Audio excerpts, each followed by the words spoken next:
Hello guys, in this video I am going to show you how to add workout information to your PunchLab account. But first I just want to mention, don't forget to subscribe to my channel, because at 10,000 subscribers I am going to show you my whole YouTube revenue statistics and growth strategy, how to make money online.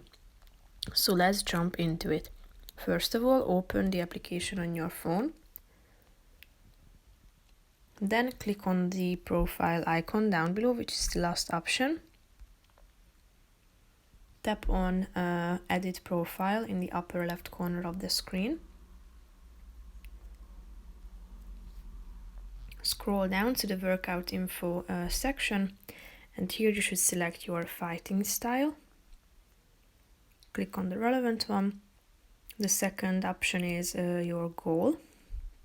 Lose weight, become a better fighter, keep myself fit. Then your fitness level, your technical level, and you can also add or connect the application with your Apple Health account.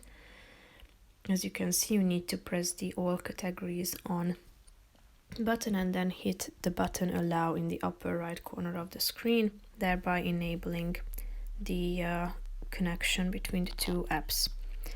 So that's pretty much it for this video, guys. I hope you found it helpful. If you did, consider subscribing and see you in the next video. Bye bye.